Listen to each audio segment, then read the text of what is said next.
Pendant la matinée, il y a une chose qu'on vous a répétée plusieurs fois, c'est que la performance logicielle, c'est une discipline expérimentale.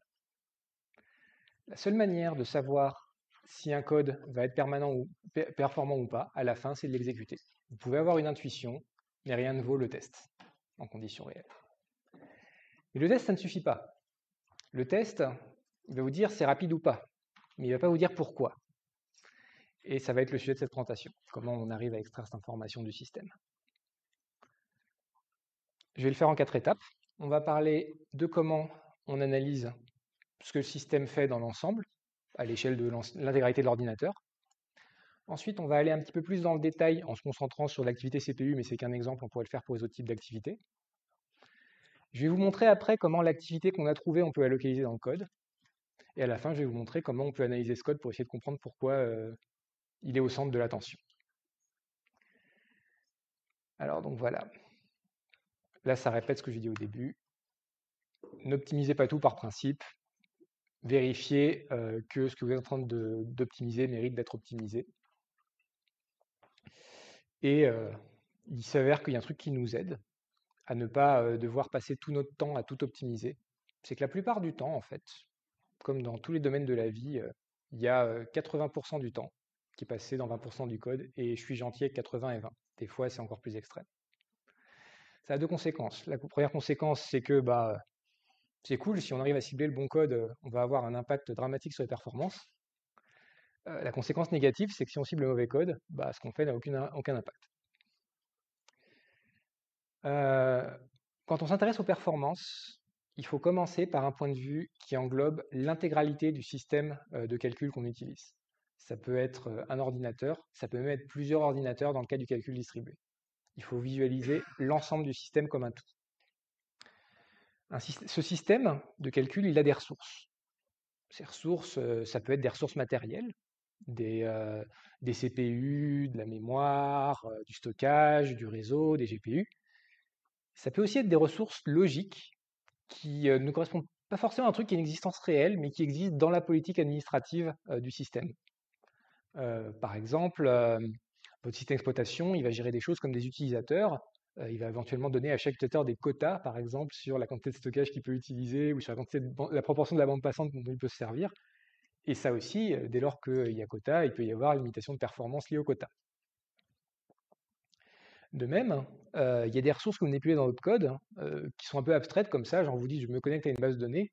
Oui, d'accord, mais en fait, vous vous connectez à un ordinateur distant et vous faites faire des choses par cet ordinateur distant. Donc pour avoir une vue d'ensemble de vos performances, vous allez potentiellement aussi devoir analyser ce qui se passe sur cet ordinateur distant, si jamais il s'avère que la base de données est l'élément limitant. Oui, mais ça c'est parce que le firewall de l'IN2P3 est chiant. Alors, donc, l'analyse des performances au niveau système se concentre essentiellement sur celle des limites. On veut savoir qu'est-ce qui limite les performances parmi nos différentes ressources, pour pouvoir ensuite analyser ces ressources plus en détail.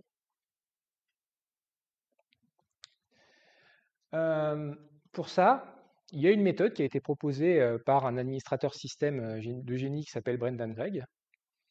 C'est la méthode use, qui dit on va énumérer les ressources du système, et pour chacune de ces ressources, on va s'intéresser à quel est son taux d'utilisation, c'est-à-dire pendant quel pourcent du temps elle est en train de travailler, quel est son niveau de saturation, c'est-à-dire quelle quantité de tâches attendent qu'une ressource soit disponible pour bosser, et est-ce qu'il y a des erreurs. Parce que les erreurs, potentiellement, c'est un traitement qui a commencé, qui a été abandonné, donc c'est aussi un problème de perf. Quand on essaye de mettre ça en pratique, il faut prendre quelques précautions. La première, c'est de penser à étudier les sous-parties des ressources. Genre quand vous travaillez avec des CPU, il faut regarder ce qui se passe sur chaque cœur CPU individuellement. Quand vous travaillez avec du stockage sur plusieurs disques, en RAID par exemple, il faut regarder l'activité de chaque disque indépendamment. Pourquoi? Parce que votre programme, en fonction de comment il est conçu, n'est pas forcément capable d'utiliser plusieurs ressources d'un certain type simultanément. Potentiellement, il peut en utiliser qu'une seule à la fois, et dans ce cas-là, si une des ressources est saturée, potentiellement votre programme est saturé en attente de cette ressource, même s'il y a d'autres ressources qui pourraient prendre le relais, parce que le programme ne sait pas utiliser ces ressources-là. Un autre truc qu'on oublie souvent quand on énumère les ressources, c'est l'interconnexion. On a fait quelques raccourcis ce matin en disant la RAM c'est lent, les transferts CPU GPU c'est lent. En fait, souvent, ce qui nous intéresse, c'est la vitesse de l'interconnexion entre deux composants qui, en interne, ont des communications assez rapides. Les deux classiques qu'on croise tout le temps en calcul, c'est l'interconnexion entre le CPU et la RAM et l'interconnexion entre le CPU et le GPU quand on utilise le GPU. Dès qu'on travaille sur les systèmes distribués, il y a une autre interconnexion qui commence à venir mettre son grain de sel, c'est le réseau, entre les différentes machines qui communiquent. Toutes ces interconnexions ont des caractéristiques de performance qui dépendent de ce que vous leur demandez. En général, il y a un système de communication par message d'une façon ou d'une autre. Et la plupart des systèmes se comportent mieux lorsqu'ils font passer des gros messages, c'est-à-dire lorsqu'on fait des grosses requêtes. Plus on fait des petites requêtes, plus on paye un coût fixe par requête dont le poids dans les performances devient de plus en plus important. Et donc ça, ce que ça veut dire en termes concrets, c'est que pour chacune des ressources d'interconnexion, on va vouloir regarder à la fois le volume de données qui circulent par seconde, mais aussi le nombre de requêtes qui est fait par seconde. Parce que potentiellement, ça donne des infos sur la granularité moyenne des requêtes. Et nous dire, par rapport à ce qu'on sait du matériel, est-ce que ça vaut le coup d'essayer d'optimiser cette granularité. Enfin, je vais remettre une couche là-dessus, pensez au monde extérieur.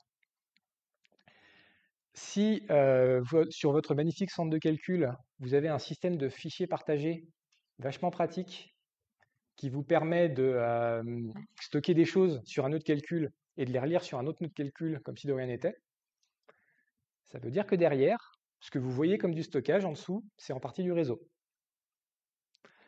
Si vous travaillez sur une infrastructure basée sur des machines virtuelles, votre moniteur système à l'intérieur de machines virtuelles, il va vous dire comment votre machine virtuelle est chargée, mais il ne va pas vous dire comment le système d'exploitation qui tourne en dessous de la machine virtuelle est chargé. Et donc si un système est partagé par plusieurs machines virtuelles, et c'est très souvent le cas, vous pouvez avoir en fait une limite de performance qui est difficile à analyser depuis l'intérieur de la machine virtuelle. Et là, il vous faudra de l'aide de la personne qui administre l'hyperviseur sous-jacent. Quelques conseils d'outils. Quand vous travaillez en local sous Linux, j'aime beaucoup le moniteur système de KDE, K6Guard, parce qu'il est assez facile à configurer pour afficher beaucoup de métriques différentes, et il est plutôt mature, il n'a pas trop de bugs, il affiche une jolie interface et tout. Il y a juste un problème, c'est que vous êtes beaucoup à utiliser Ubuntu, et dans Ubuntu 22, le Canonical qui développe Ubuntu ont pris une décision très malheureuse, c'est qu'ils ont supprimé le paquet K6Guard en faveur d'un successeur désigné par le projet KDE qui s'appelle Plasma System Monitor. Et le problème, c'est qu'en fait, ils ont fait ça trop tôt. Plasma System Monitor, il n'est pas prêt, il est pourri de bugs, quasiment inutilisable dans mon expérience. Donc du coup, vous allez potentiellement devoir vous tourner vers des alternatives un peu moins bonnes qui sont celles que je vous conseille sur les serveurs, c'est-à-dire des moniteurs système en ligne de commande. Des choses comme Zenith, Enmon, Glances, Betop++, qui vont vous fournir quelque chose d'un peu similaire à ce que vous auriez dans un moniteur système graphique, mais soumis aux contraintes de la ligne de commande, ce qui veut dire du coup qu'ils vont être faciles à utiliser via SSH par exemple. C'est leur intérêt. Il y en a deux familles, ceux que j'appellerais les pseudo-graphiques, qui vous fournissent toujours des graphes, utilisation de la ressource au fil du temps, etc.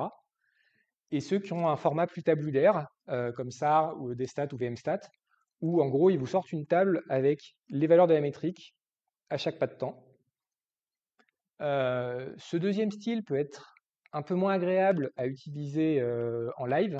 Par contre, il est intéressant si vous voulez enregistrer les données et les analyser par la suite, parce que les tables, on sait très bien analyser ça. Et enfin, vous allez me dire, mais tout ce que je vous ai conseillé là, c'est des choses qui sont très bien pour analyser une machine unique. Mais comment on fait lorsqu'on travaille sur une infra comme Must, où il y a plusieurs machines qui communiquent et c'est compliqué? Et bien là, en fait, vos administrateurs système ont prévu une solution. Ils ont sur chaque machine un petit démon qui tourne, qui mesure automatiquement des métriques. Ces métriques sont ensuite centralisées sur un serveur unique et il y a une interface web qui vous permet de les consulter. Donc vous pouvez avoir une sorte de moniteur système qui voit les métriques de performance pour toutes les machines du cluster. Faisons une petite démo de tout ça. Donc K6Guard d'abord. sur mon PC, je l'ai configuré comme ça. Dans l'onglet supérieur gauche, vous avez la répartition de l'utilisation CPU entre plusieurs postes de dépenses. Est-ce que c'est de l'utilisation en user mode, c'est-à-dire est-ce que c'est l'utilisation de CPU qui est directement faite par votre code? Est-ce que c'est de l'utilisation en kernel mode, donc c'est-à-dire vous avez fait un appel système, le noyau du système d'exploitation va traiter votre demande et pour ça il a besoin de consommer un peu de CPU. Il y a une autre catégorie qui est sous Linux qui est intéressante, c'est ce qu'on appelle l'IO weight, donc là c'est nommé CPU weight load. Et ça en fait, quand cette proportion d'utilisation est élevée, c'est un moyen facile de savoir que notre programme est limité par les entrées-sorties. Ensuite, sur la droite, conformément au conseil que je vous ai donné avant, je me suis fait un graphique détaillé qui affiche une trace par CPU pour visualiser l'utilisation de chaque CPU au fil du temps, ce qui permet de visualiser facilement s'il y a une situation de bottleneck séquentiel où il y a un cœur qui est à 100% et les autres qui font rien. Ce qui serait moins visible à gauche parce qu'il me dirait bah il y a 10% de ta capacité CPU totale qui est utilisée, mais ça se voit pas clairement que c'est un cœur en fait qui bosse. Ensuite, j'ai une visualisation de l'utilisation de la RAM, ce qui permet de savoir quand on commence à arriver en limite de mémoire, ce qui va provoquer un phénomène qui s'appelle le swapping, où le système d'exploitation tente d'utiliser du stockage comme de la RAM et ça se passe très mal. Là, ça c'était par curiosité, mais je l'ai gardé parce que je trouvais ça amusant. J'ai une visualisation de la fréquence d'horloge des différents cœurs CPU au fil du temps. Donc on peut voir un peu à quelle fréquence ils vont quand on les soumet à une charge, comment ils se mettent en veille puis ils en sortent, comment quand on active plusieurs cœurs, la fréquence globale baisse pour rester dans la limite thermique du système aussi. Et en bas, j'ai pour le périphérique de stockage principal et pour le réseau filaire et Wi-Fi, les métriques de volume de données transférées par seconde et nombre de paquets échangés par seconde. Ça, en fait, c'est assez simple à programmer. Vous allez sur le côté, il y a un petit truc à tirer. Hop. Et là, vous avez une liste de métriques. Et juste en faisant des glissés-déposés, vous pouvez commencer par créer une grille de n par n graphes. Et en faisant des glissés-déposés en chaque point de cette grille, vous pouvez construire un graphique avec les métriques que vous voulez au fil du temps. C'est vraiment une qualité de Cassis Guard, c'est qu'il est très facile à utiliser. Si maintenant je lance une de mes implémentations du calcul de la relation de Gray-Scott,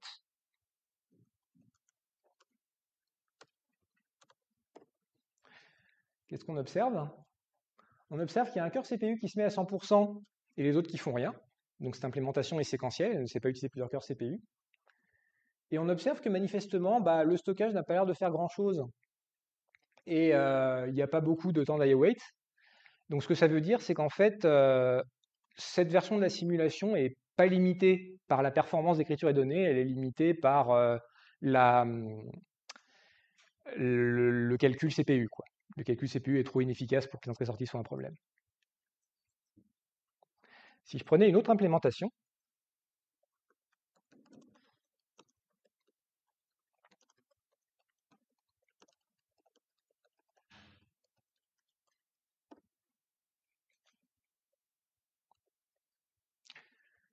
là c'est un peu différent. Vous voyez qu'au niveau de la charge CPU, le motif il est un peu complexe. Et vous allez voir aussi au bout d'un moment qu'il commence à se passer des choses par là-bas, où la charge CPU fait des choses un peu bizarres. Là, vous voyez, elle monte, elle descend, elle n'est pas toujours à 100%. Et il y a des grosses choses qui se passent là au niveau du stockage. Donc là, en fait, cette version de la simulation, elle est basée sur le GPU. Et ce qui se passe, c'est que quand on lance le calcul avec le GPU calcule très vite. Et finalement, le système d'exploitation n'arrive pas à cacher le coût des entrées-sorties. Donc au bout d'un moment, on se retrouve à bloquer pour attendre que les entrées-sorties se terminent. Donc ce programme n'est plus limité par le calcul, il devient limité par les entrées-sorties. Il est IO bound. En ligne de commande, les outils vont ressembler à des choses comme ça.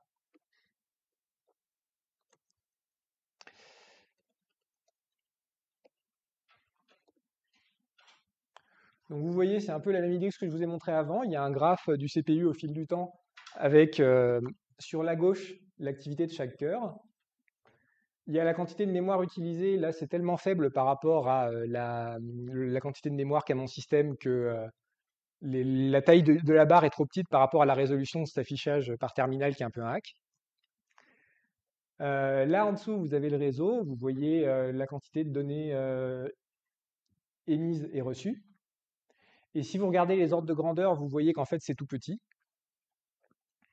Et en bas, vous avez le stockage avec le taux de remplissage qui peut servir aussi. Et enfin, la vue que vous connaissez probablement si vous avez déjà utilisé Top, qui vous fait le détail de l'utilisation CPU et des entrées-sorties par process.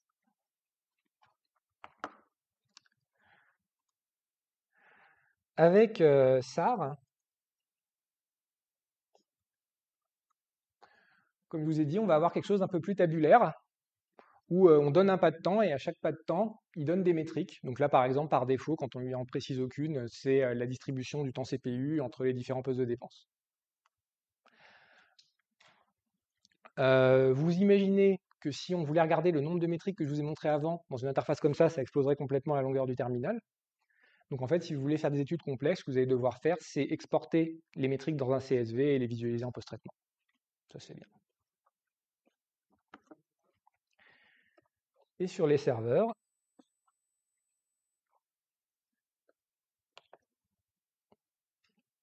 là,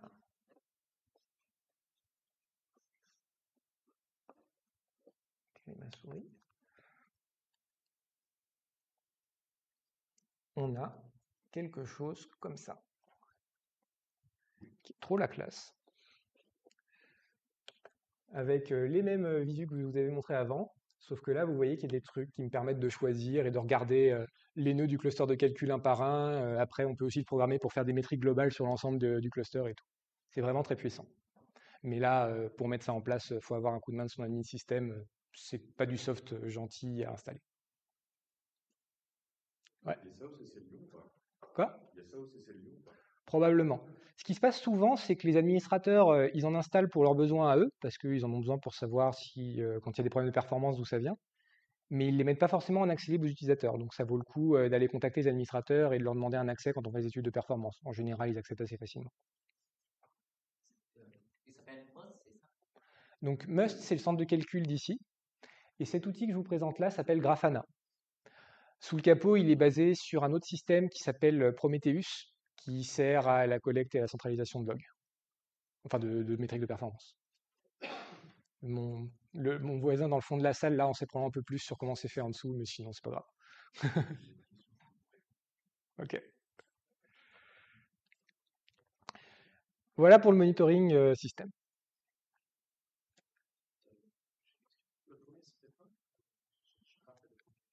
Ça va être dans les slides, pas d'inquiétude, mais il s'appelle K6 Guard. Pourquoi Guard? J'en ai aucune idée. Des fois, les gens, quand ils donnent des noms à leurs logiciels, ils font des choses bizarres. Donc très bien. On a analysé ce que fait notre système, on a repéré une ressource limitante, par exemple le CPU. Allons voir ce qui se passe.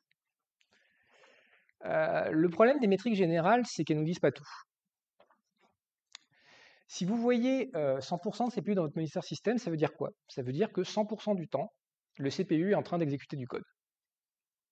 Ça ne nous donne absolument aucune information sur la qualité de ce code et l'efficacité de son exécution. Vous ne savez pas si c'est limité par le front-end, la partie du CPU qui décode les instructions et prépare leur exécution, si c'est limité par les unités de calcul, unités arithmétiques et logiques, ALU, si c'est limité par l'interconnexion entre le CPU et la RAM, si c'est limité par encore autre chose. Et donc pour avoir la réponse à ces questions, il va falloir se tourner vers des outils plus spécialisés qui vont nous fournir des métriques à grains fins. Ces outils sont assez nombreux et je n'ai pas le temps de tous les couvrir. Donc je vais vous faire quelques exemples avec un outil qui est intégré au noyau Linux et qui est déjà extrêmement puissant qui s'appelle perf. Une première métrique qu'on peut vouloir mesurer, c'est le nombre d'instructions exécutées par cycle. Normalement, un processeur moderne est censé, à chaque cycle d'horloge, exécuter au moins une instruction. Si le code est écrit pour, il peut aussi y avoir de l'exécution superscalaire, et dans ce cas-là, il est capable d'exécuter plusieurs instructions par cycle. Mais si le nombre d'instructions par cycle exécutées devient inférieur à 1, c'est qu'il est en train de se passer quelque chose de pas très net, par exemple au niveau des accès mémoire. Au passage, on peut regarder la fréquence d'horloge. Pourquoi la fréquence d'horloge, me direz-vous? Eh bien, en fait, c'est très intéressant. Lorsqu'on donne du code très inefficace à un CPU moderne, au bout d'un moment, le CPU il se dit, bon, je lance une instruction, et après, je dois attendre 50 cycles pour exécuter l'instruction suivante. Et en fait, pendant ces cycles, je fais rien, je consomme de l'électricité pour rien. Ça n'a pas de sens.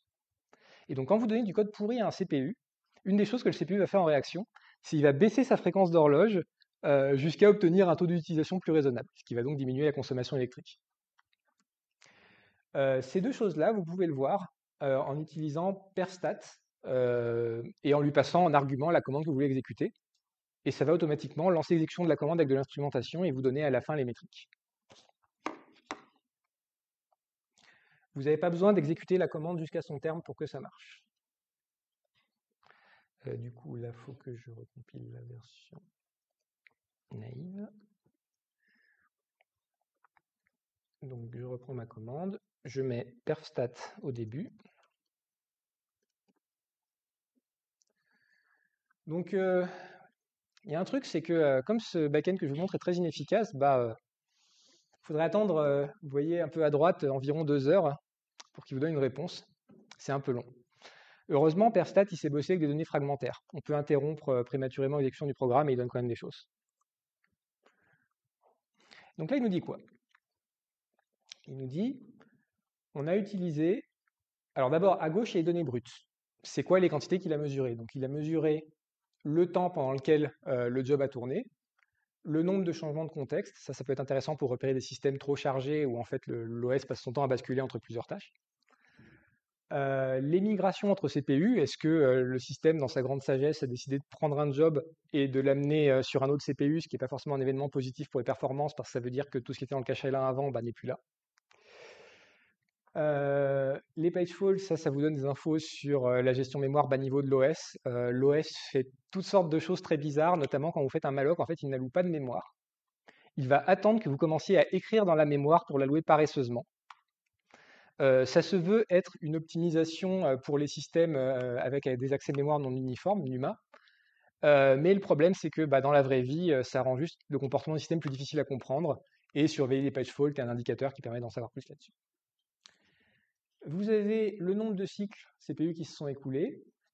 Et les deux métriques qui viennent, vous ne les aurez pas si vous avez un processeur Intel, elles sont spécifiques à AMD. Elles vous disent le nombre de cycles pendant lequel le processeur était occupé à attendre le décodage et l'ordonnancement d'instructions, ce qu'on appelle le front-end. Et en dessous, vous avez le back-end, donc c'est le nombre de cycles pendant lequel le processeur attendait que les unités d'exécution aient fini de faire un certain travail pour pouvoir programmer l'exécution d'autres instructions. Ensuite, vous avez le nombre d'instructions exécutées, le nombre de branchements effectués et le nombre de branchements qui ont raté. Et là, il se passe quelque chose d'intéressant, c'est que sur la droite, il vous calcule des statistiques qui sont des métriques plus utiles, normalisées, qui ne dépendent pas du temps d'exécution. Par exemple, en divisant le nombre de secondes écoulées par le nombre de secondes de temps CPU, on trouve le nombre de... Alors c'est dans l'autre sens, pardon, le nombre de secondes passées en temps CPU divisé par le nombre de secondes écoulées dans le monde réel. On trouve le nombre de CPU utilisés. On a les trucs par seconde pour les différents événements. On a la fréquence d'horloge qui est obtenue en divisant les cycles par le nombre de secondes écoulées. Le pourcentage des cycles où la limitation était le front-end ou le back-end, le nombre d'instructions exécutées par cycle, quelque chose qui est raccordé aux instructions, enfin au cycle où il ne s'est rien passé, qui est les seuls cycles par instruction, et les branches. Vous avez le taux de branches qui ont raté, qui est en général plus intéressant que le nombre de branches qui ont raté. Et ce que vous voyez, c'est qu'en fait, ce programme, bien qu'il soit pourri, du point de vue de toutes ces métriques, il se comporte pas mal. Et ça, c'est l'occasion d'insister sur un point. C'est que si vous utilisez la mauvaise métrique pour étudier une charge donnée, vous pouvez passer à côté d'informations importantes. Donc c'est important de ne jamais vous contenter d'une seule métrique, même une métrique qui est plutôt fiable pour repérer des problèmes comme une instruction par cycle, et de toujours en considérer plusieurs en faisant des hypothèses sur le comportement de votre système et en allant vérifier ces hypothèses par des mesures expérimentales.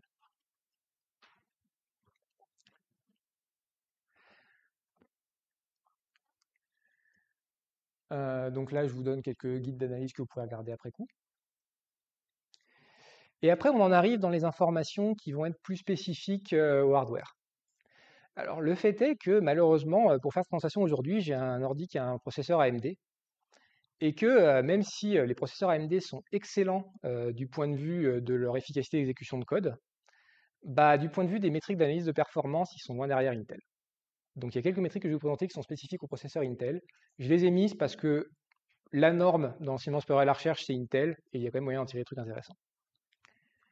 Intel, ils font un truc qu'ils appellent l'analyse top-down. En fait, ce qu'ils disent, c'est si on veut savoir ce qui limite l'exécution d'un code, bah, on peut commencer par découper les problèmes d'exécution en grosses catégories, limitées par le front-end, limitées par des spéculations qui ont échoué où le processeur a supposé qu'on a exécuté un certain code et en fait non, limitées par l'exécution d'instructions à proprement parler et limitées par l'attente d'une unité d'exécution pour exécuter une instruction.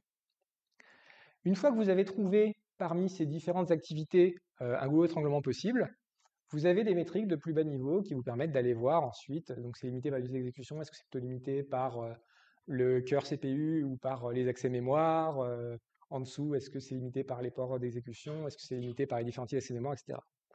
Donc c'est une méthode un peu systématique pour explorer l'activité du CPU et en savoir plus sur quelle est la limite de performance du point de vue du CPU. Une autre métrique spécifique à Intel qui est très intéressante pour comprendre ce qui se passe, c'est le nombre d'opérations flottantes exécutées par cycle, qui vous donne aussi une décomposition de ce nombre en fonction de est-ce que vous avez fait des opérations scalaires, de la vectorisation SSE, de la vectorisation AVX, de la vectorisation AVX 512. Donc pour interpréter cette métrique, vous avez besoin de connaître les spécifications de votre matériel. Donc si je considère le calcul en double précision, par exemple, sur les processeurs x86 actuels, les processeurs peuvent exécuter deux instructions indépendantes par cycle en exécution superscalaire. Donc même avec du code scalaire, on peut avoir au maximum 2 opérations flottantes par cycle. Si vous faites de la vectorisation SSE, vous faites 2 opérations de double précision par instruction, donc ça fait un total de 4 opérations flottantes par cycle. En AVX, ce sera 8 opérations, et en AVX 512, si votre processeur le supporte correctement, parce qu'il y en a qui prétendent le supporter, mais qui en fait ne vont pas plus vite qu'une implémentation AVX normale, vous aurez donc un maximum de 16 opérations flottantes double précision par cycle. Cette limite sera doublée si votre code travaille en simple précision. C'est une des motivations pour l'utiliser lorsque ça ne dégrade pas trop la qualité du résultat. Et la limite sera encore doublée si jamais vous pouvez utiliser les instructions multiplier, accumuler, où vous faites une multiplication suivie d'une addition en une seule opération. Et si avec tout ça, vous en arrivez au point où Perf vous dit, écoutez, mon grand, vous faites 64 opérations flottantes double précision par cycle, et j'ai une mauvaise nouvelle, vous êtes arrivé à la limite de ce que le processeur peut faire, bravo, en matière de calcul flottant, et la seule manière d'accélérer le code, c'est de faire moins d'opérations, ce qui est parfois possible. Le fait est qu'on n'est pas toujours, même rarement, limité par l'exécution de calcul flottant. On est plus souvent limité par la hiérarchie mémoire. Et pour en savoir plus là-dessus, c'est très simple. Enfin, il y a une manière simple, après il y a des manières compliquées. On peut demander à Perf d'afficher la version détaillée des statistiques où il mesure quelques métriques de plus.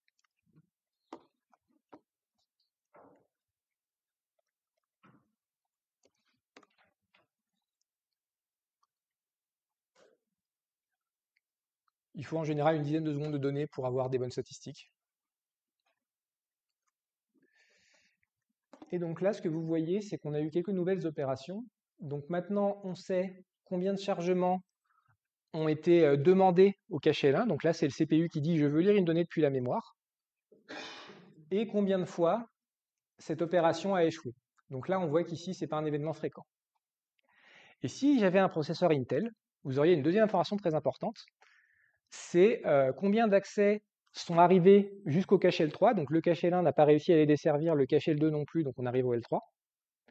et combien de ces accès au cache L3 ont échoué. AMD ne donne pas cette métrique, c'est bien dommage.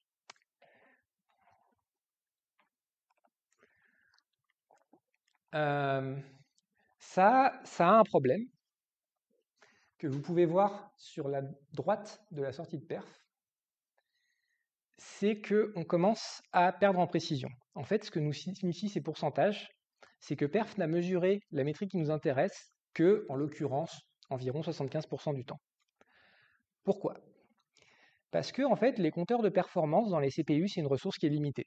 Vous ne pouvez en activer qu'un certain nombre en même temps. Je crois que de mémoire, il y en a 4 génériques et 2 spécialisés chez Intel. Et donc du coup, quand vous commencez à demander trop de métriques, bah, le processeur n'est pas capable de mesurer tout ça en même temps. Et donc ce que va faire perf dans ce cas-là, c'est il va exécuter un petit peu l'application en mesurant une première série de métriques, basculer vers une autre série de métriques, mesurer ces métriques-là, rebasculer sur une autre série de métriques, mesurer ces métriques-là, et ainsi de suite. Il va faire ce qu'on appelle du multiplexage temporel en électronique. Et donc ça, ça va réduire la précision des données que vous obtenez, et surtout, si le comportement de votre programme n'est pas homogène dans le temps, ça peut introduire des biais statistiques. Donc c'est quelque chose que globalement vous voudrez éviter. Et pour ça, en fait, il faut que vous appreniez à savoir quelle métrique vous intéresse particulièrement et demander à perf de ne mesurer que ça, ce qu'on peut faire avec l'option "-e". Là, je vous ai donné les métriques de perfstat quand on l'utilise comme un débutant seul ou avec le flag détaillé. Il y a la version avancée aussi, où on peut lui demander la liste de tous les événements qu'on peut mesurer. Et vous allez voir que même chez AMD, qui n'est pas le meilleur du point de vue compteur de performance, il y en a déjà un certain nombre. Donc il y a quand même un peu de quoi vous amuser en termes de ce que vous pouvez étudier au niveau matériel. Alors il y a des choses après au-dessus qui ne sont pas des choses d'AMD. Donc ça, c'est les données brutes que vous pouvez mesurer directement au niveau matériel. Et tout en bas de la liste, il y a ce qu'on appelle des métriques. Donc ça, c'est par exemple les instructions par cycle, c'est une métrique. On va mesurer 2 données brutes, le temps d'exécution et le nombre de cycles, enfin le nombre d'instructions et le nombre de cycles, et on va en déduire les instructions par cycle. Donc l'idée des métriques, c'est que c'est une couche ergonomique où vous dites je veux mesurer cette métrique, et perf se débrouille pour activer les bons événements pour la mesurer. Et les autres choses, je ne vais pas en parler ici, c'est des choses qui ne concernent pas l'analyse CPU, mais qui permettent de surveiller l'activité système plutôt.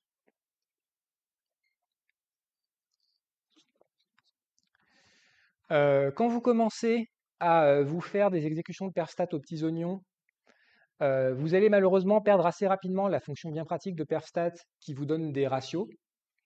Et il va falloir apprendre à les calculer vous-même, parce que si vous regardez uniquement des nombres absolus, en fait, vous allez obtenir des résultats qui dépendent de votre temps d'exécution, que vous ne contrôlez jamais parfaitement. Et donc, ça ne veut pas dire grand-chose. Autre chose, oui. Quand vous avez un pourcentage, pensez toujours à vérifier le nombre absolu dont est issu ce pourcentage.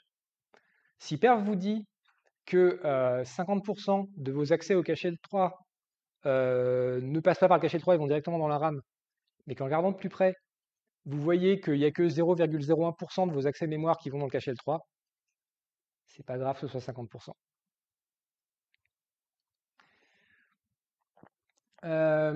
Une autre chose qui peut limiter l'exécution, c'est les branchements. Comme je vous l'ai montré avant, la sortie de perfstat vous dit quel est le taux de branchement combien de branches ont été exécutées lorsque votre code s'exécutait. Donc ça vous permet d'avoir le nombre de branches par instruction, qui est une métrique qui peut vous dire si vous êtes limité par la capacité de processeur à faire, je crois que c'est un branchement par cycle dans le processeur actuel. Et plus important, quelque chose qui vous dit quels sont les branchements qui ont échoué. Alors pourquoi il ne me montre plus? Ah oui. Donc là, ici, c'est pas un problème. Mais si vous étiez sur un code où il y a des if au fond des boucles, ce que je ne vous encourage pas à faire, vous le verriez à cet endroit-là, potentiellement, sous la forme d'une indication tant de pourcents des branchements ont échoué. Et si ce pourcentage commence à devenir élevé et que vous avez beaucoup de branchements, on regarde votre nombre d'instructions encore une fois, il est temps de se pencher dessus.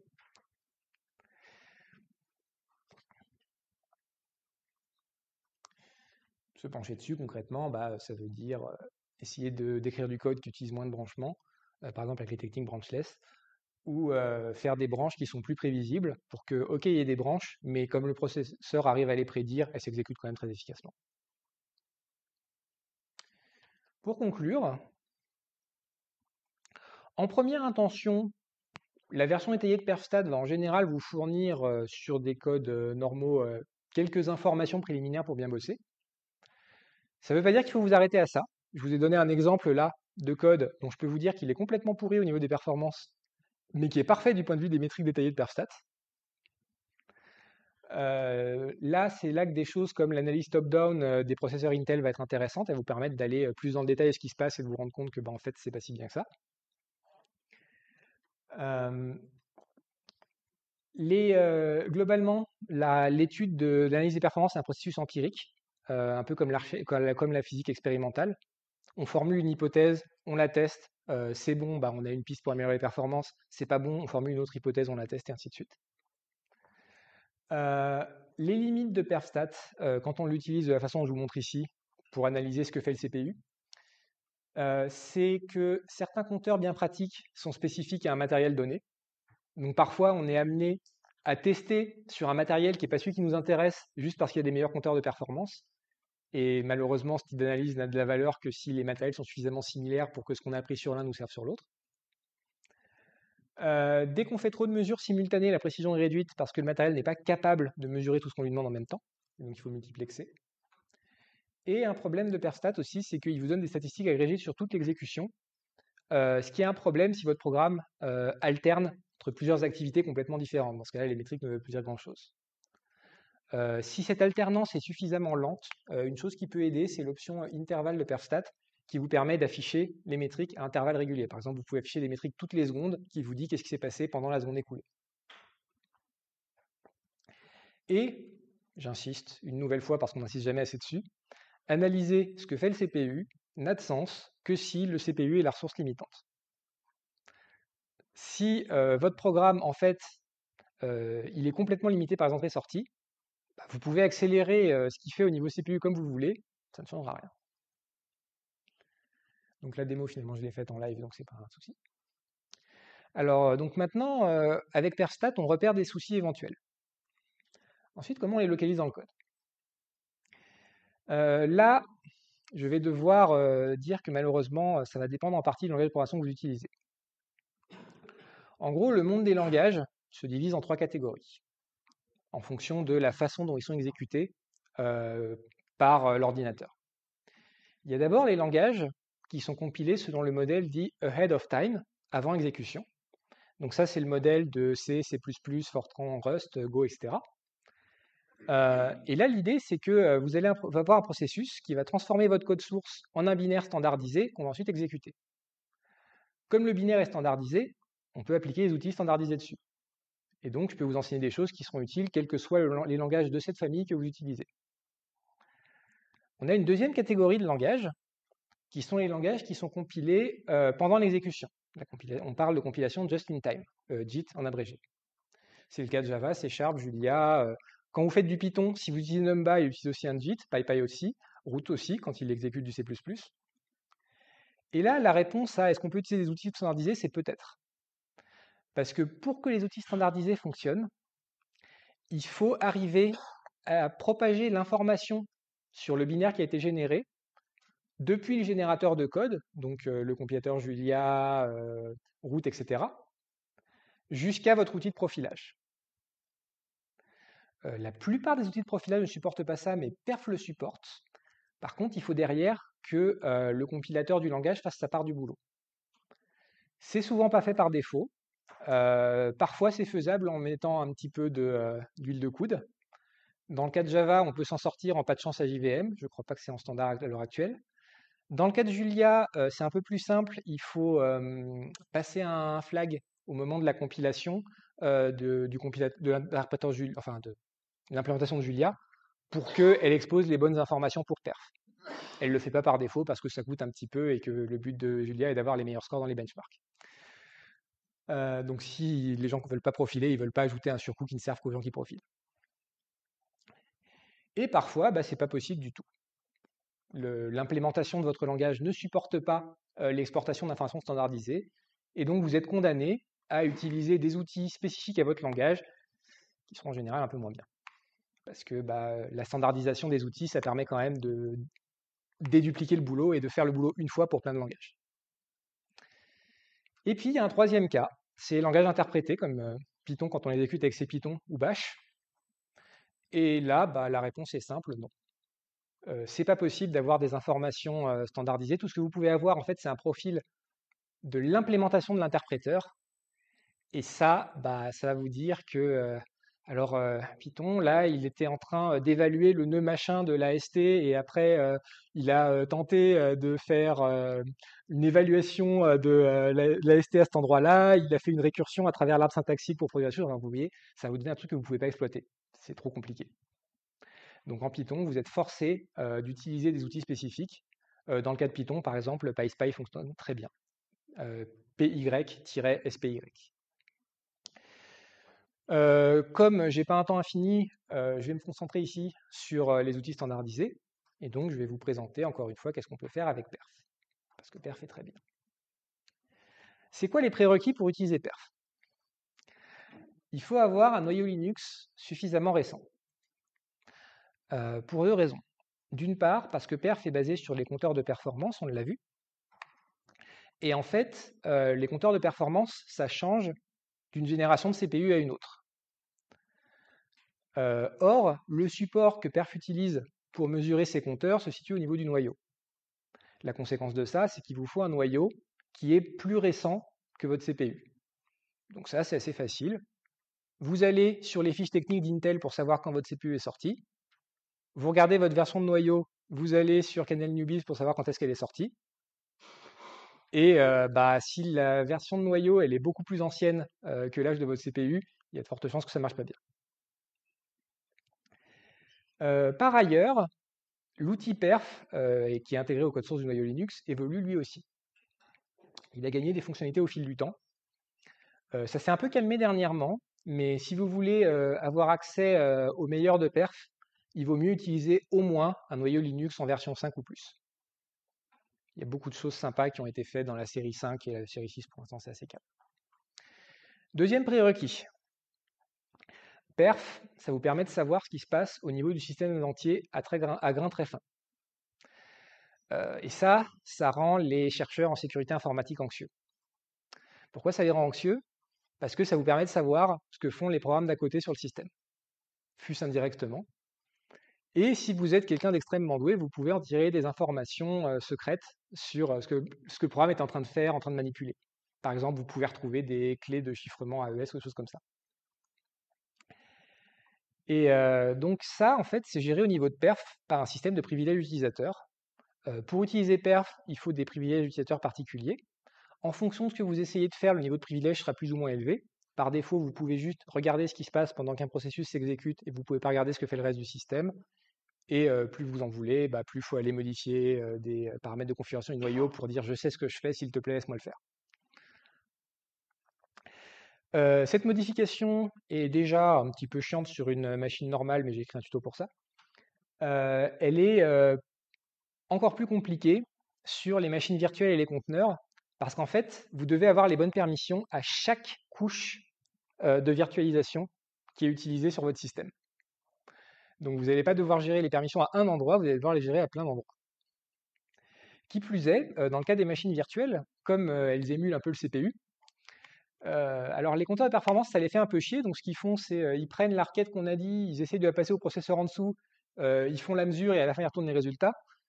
Sauf qu'en fait, il se trouve que le processus de faire passer le message comme ça et le faire remonter, ça prend un certain temps. Et donc du coup, on perd en résolution temporelle et des fois, on obtient des métriques qui veulent dire n'importe quoi. Et je ne parle pas des bugs au niveau de l'hyperviseur où juste le transfert de l'information s'est mal passé et vous avez des mesures qui veulent rien dire.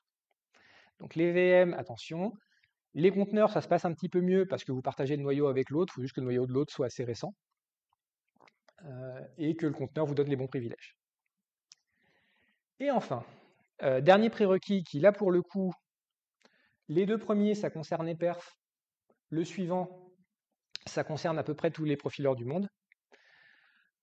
Vous voulez avoir des symboles de débugage pour votre application et pour l'ensemble du code que vous utilisez, les bibliothèques que vous appelez, etc. En fait, ce sera utilisé après pour analyser l'exécution et produire des informations précises de type pile d'appel. Perfrecord est une commande qui fonctionne pour acquérir des données localisées dans le temps. Comment ça fonctionne? Vous lancez Perfrecord, vous n'êtes pas obligé, mais je vous recommande de préciser une fréquence d'échantillonnage, et vous donnez une commande avec des arguments, un peu comme on a vu avec Sperstat avant. On peut dire à Perfrecord de suivre. En fait, Perfrecord, ce qu'il fait au fil du temps, c'est qu'il suit la survenue d'un certain type d'événement. Par exemple, le passage des cycles CPU, c'est la valeur par défaut, et c'est souvent ce qu'on veut en première intention. Perf, ce qu'il va faire, c'est qu'il va s'intéresser à toutes les n occurrences de cet événement, à quel endroit on est dans le code. Il va, à intervalles plus ou moins réguliers, assurés par un asservissement, mesurer une backtrace du programme. Et après, on va pouvoir en déduire de ces données brutes de backtrace acquises à intervalles réguliers, dans quel endroit du code on est souvent, par exemple, au fur et à mesure du passage du temps. C'est donc dans quel code on passe beaucoup de temps.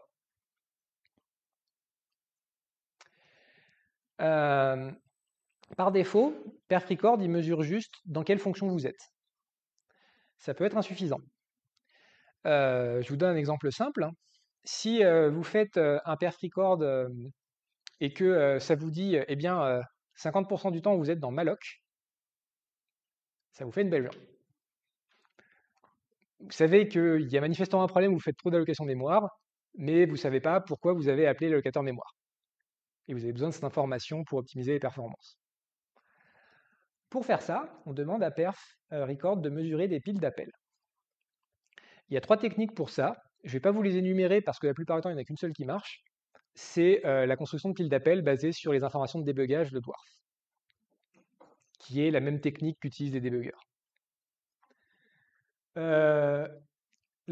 Si vous mettez juste l'option callGraph égale Dwarf, ça va vous donner souvent un résultat à peu près bon. Mais si vous observez des gros problèmes dans les données, genre perf vous dit bah, vous avez beaucoup de piles d'appels qui démarrent à l'adresse mémoire 0xFFFFFFFFFF, ce que ça veut dire, c'est qu'en fait, la mesure de données que vous avez effectuée n'est pas assez précise et il faut mesurer plus de données. Concrètement, comment ça marche en fait, la mesure de callgraph? Perf, à intervalles réguliers toujours, va copier le haut de la pile du programme, les octets supérieurs. Par défaut, je crois que c'est 8 kilooctets.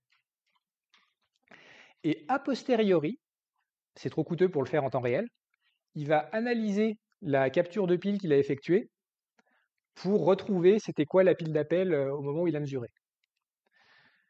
Le problème, c'est que la pile d'un programme, ça ne fait pas forcément 8 octets. Ça peut faire plus.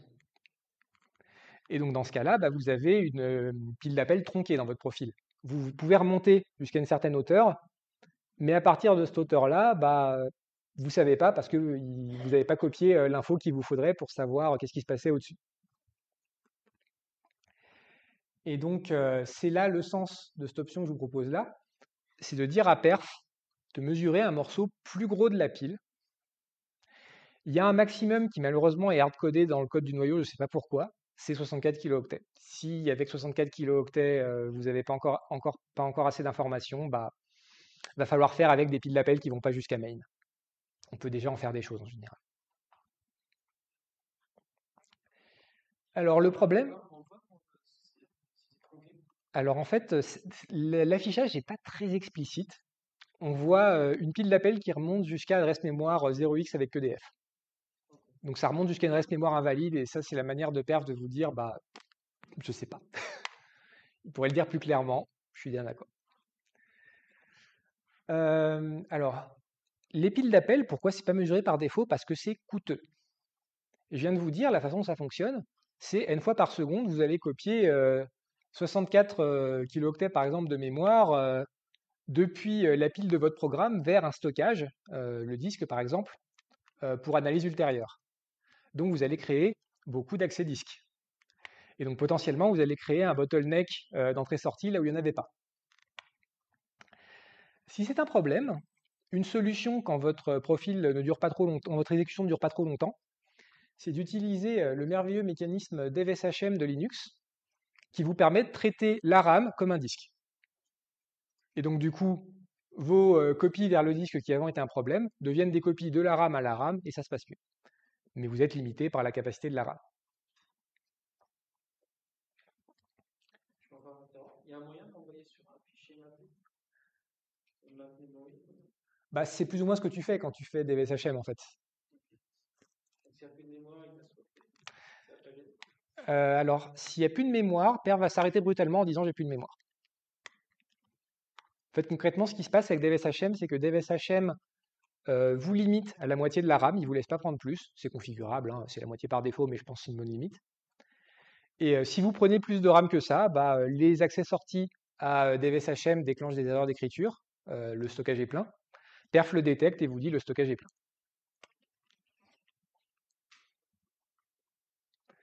Une fois qu'on a acquis ces données, on peut les visualiser avec un outil intégré à Perf qui est PerfReport. PerfReport, c'est quoi en fait? Bah, ça va plaire aux personnes qui font de la physique des particules, c'est un histogramme. J'adore les histogrammes en physique des particules. C'est un histogramme de quoi? Bah, en fait, c'est sur mes échantillons, par exemple dans le cas des profils non hiérarchiques, sur les fonctions que j'ai observées, quel pourcentage, par exemple, du temps, j'étais dans telle fonction.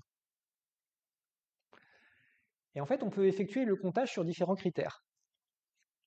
On peut faire un comptage à gros grains, où on peut dire, bah, tant de pourcents du temps, j'étais dans tel binaire, tant de pourcents du temps, j'étais dans tel autre binaire. On peut descendre à la granularité de la fonction, on peut dire tant de pourcents du temps, j'étais à telle fonction, tant de pourcents du temps, j'étais dans telle autre fonction. C'est en général ce qui est le plus utile, et c'est ce qu'il fait par défaut. Ou on peut aller encore plus fin, et essayer d'avoir les infos à la granularité de la ligne de code source. Alors le problème avec ça, c'est que en fait, quand un compilateur a optimisé du code, le rapport entre l'endroit où on est dans l'assembleur et la ligne de code source dans le programme, c'est potentiellement un peu ambigu.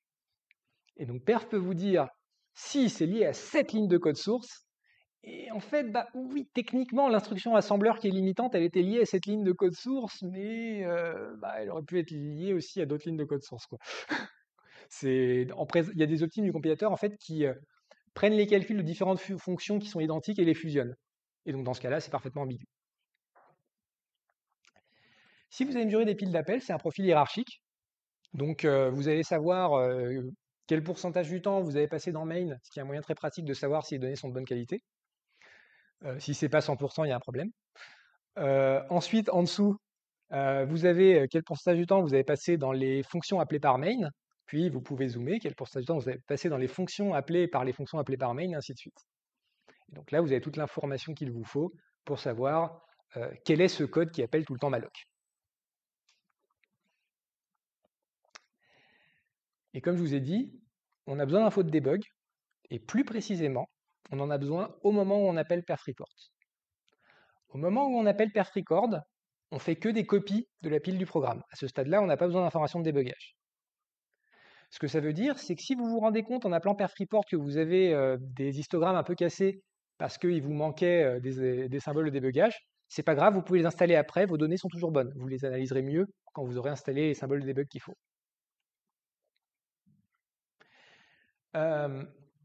Perfreport a cette qualité que c'est une interface textuelle, ce qui veut dire que bah, on peut facilement s'en servir sur un serveur de calcul où il n'y a pas de pile graphique. C'est aussi un défaut, ça veut dire que bah, il est limité par les contraintes des interfaces textuelles, et donc parfois la représentation visuelle va être un petit peu difficile à déchiffrer, notamment quand un programme a plusieurs threads et que Perf vous affiche le mélange de ce que font tous les threads en même temps. C'est pourquoi je vous conseille de tirer parti d'un outil qui n'a pas du tout été conçu pour être utilisé par Perf à la base, mais qui marche très bien avec, qui est Firefox Profiler. Donc à la base, ça a été conçu par des gens de Mozilla pour permettre d'analyser les problèmes de performance de leur navigateur. Et il se trouve que comme les développeurs de Mozilla utilisent régulièrement Perf pour faire des analyses sur ce que fait la partie C++ de Firefox, et pas seulement la partie JavaScript, bah, ils ont intégré un support de Perf. Donc on peut prendre un profil perf, l'exporter dans un format que Firefox Profiler sait comprendre, l'importer dans Firefox Profiler, et là on a une magnifique visualisation du profil graphique comme les développeurs web en ont le secret. Et ça se passe comme ça. Autre intérêt, ça a des fonctionnalités qui ne sont, à ma connaissance, pas dans Perf Report. Peut-être que je ne les ai pas trouvées. Du genre, par exemple, vous pouvez dire je ne m'intéresse que aux fonctions appelées par cette fonction. Le reste du code, je vais ignorer pour l'instant, et du coup, ça vous fait un zoom sur ce qui se passe à cet endroit-là. Vous pouvez regarder ce qui se passe dans différents threads, etc. Je vais vous faire une démo après. Et enfin, dernier avantage, on peut exporter le magnifique profil graphique qu'on a en Firefox Profiler dans le cloud, et à la fin, avoir une URL qu'on fait passer aux collègues et qui leur permet de voir les profils sans avoir installé rien sur leur machine. Et vous avez peut-être entendu parler de Hotspot comme autre interface graphique à pair, je vous le déconseille, chaque fois que je l'ai essayé, je suis tombé sur une tonne de bugs. Allons-y donc. On va voir tout ça.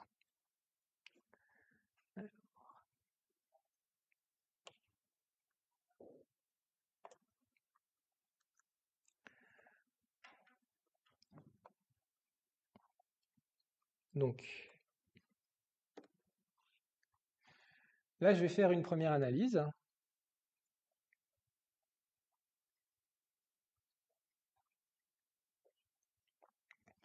Je vous ai fait tout en une commande parce que les commandes qu'il faut, vous les avez par ailleurs. Et donc, vous voyez que quand j'exécute mon code de simulation Grayscott avec ce backend-là, je passe 92,50% de mon temps dans la fonction main. Ça me fait une belle jambe. En fait, ce qui s'est passé, c'est que le code de la simulation étant relativement simple, le compilateur, il a tout inliné. Tout le code de la simulation est à l'intérieur de la fonction main dans un énorme bloc d'assembleur. Et donc, Perf, il a raison. On passe 92% de notre temps dans la fonction main du binaire final. C'est juste pas l'information qui nous intéresse. On peut néanmoins déjà voir des choses. Par exemple, on peut avoir un assembleur annoté où on a les différentes opérations assembleurs où le code passe le plus de temps. Plus précisément, on sait quel pourcentage des échantillons ont été acquis au moment où le programme est en train d'exécuter cette instruction-là. On peut basculer entre eux avec tab. Donc on voit qu'on fait des sommes, des mouvements, des soustractions, ça a l'air pas trop mal. Et par-dessus, perf, en utilisant les infos de débugage, vous dit de quelle fonction ça a l'air de venir. Sachant qu'encore une fois, l'interprétation des instructions assembleurs en termes de fonctions peut être un peu délicate. Il ne faut pas toujours prendre ça comme argument de temps. Et si ça vous emmerde, vous pouvez avoir juste l'assembleur. Mais voilà, donc pour revenir à notre problème d'avant, le perf report, là, pour ce programme, il n'est pas satisfaisant. Parce qu'il y a eu trop d'inlining. Et donc finalement, quand on nous dit juste dans quelle fonction on est, on ne sait pas ce qui se passe.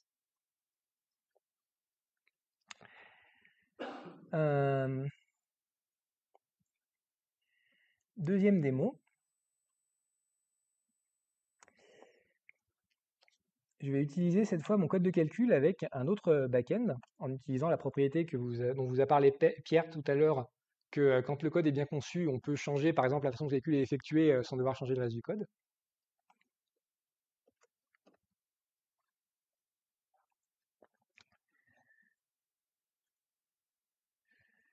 Et là, que voit-on? On voit que quand on utilise ce code de calcul-là, maintenant, on passe 66% de notre temps dans LZF compress. Et là, c'est très bizarre parce que je vais vous dire une chose. J'ai pas de fonction qui s'appelle LZF compress dans mon code.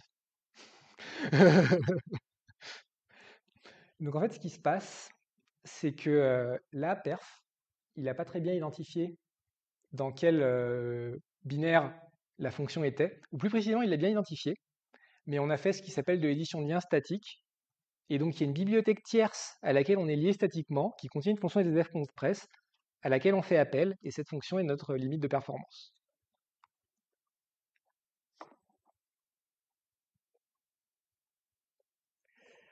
Pour en savoir plus, on va donc mesurer un profil avec des piles d'appels, ce qui va nous permettre d'avoir la hiérarchie.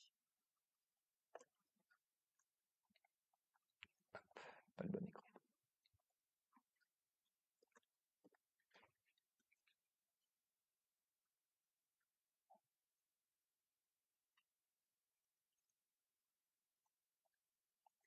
Et là, vous voyez que ça prend un petit peu plus de temps de traiter les données.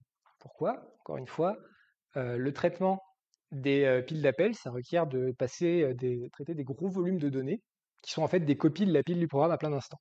Et donc ça, c'est plus complexe. Donc là, on voit ce que je vous ai dit avant, c'est que si votre copie de pile n'est pas suffisamment profonde, vous ne pouvez pas savoir qu'est-ce qui se passe au-dessus de LZF compress, parce qu'en fait, perf, il était là, il a essayé de regarder la fonction du dessus et il n'a pas trouvé, parce qu'elle n'était pas dans les données acquises. On va donc essayer d'enregistrer un peu plus de données.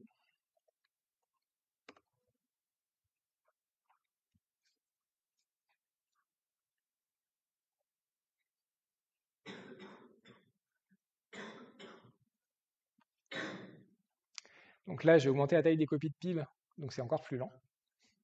Mais ça va mieux parce qu'il garde des trucs en cache quand même d'une élection à l'autre. Il me dit que comme mes copies de piles sont trop grosses, en fait, il y a eu des cas où perf n'a pas réussi à écrire les données sur le disque assez vite et donc elles ont été perdues. En fait, ça fonctionne avec un ring buffer à l'intérieur et donc si le flux de données d'entrée est trop gros par rapport au flux de données de sortie, vous perdez les données. Mais il en reste encore suffisamment pour en tirer quelque chose. Et on voit que c'est toujours pas assez 64 kilooctets. Zut. Qu'est-ce qu'on fait dans ce cas? Eh ben, on va utiliser Firefox Profiler pour clarifier la situation.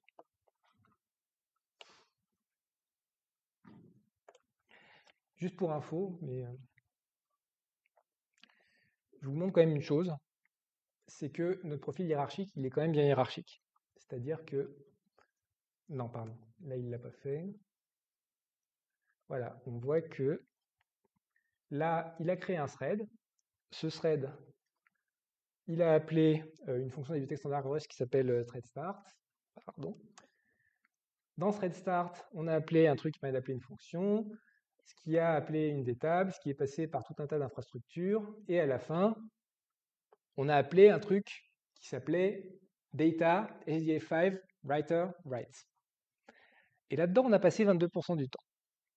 Ça pourrait peut-être nous donner un indice sur ce qui se passe. Mais comme il y a ce LZF compress et perf ne parvient pas à remonter au-dessus, on n'est pas 100% sûr que c'est là que ça se passe. On a juste une suspicion. Comment on arrive à avoir le fin mot de cette suspicion? Eh bien, je vais vous montrer une petite astuce. Alors là, j'ai pas copié la bonne chose. Donc il faut que je fasse un copier et un coller. Et le Firefeu ne m'aime toujours pas, c'est pas grave. Je lui pardonne. Donc là, on va exporter les données sous un format que Firefox Profiler sait traiter. Et on va voir comment une meilleure visualisation, même avec des données de base qui ne sont pas terribles, peut nous aider à comprendre ce qui se passe.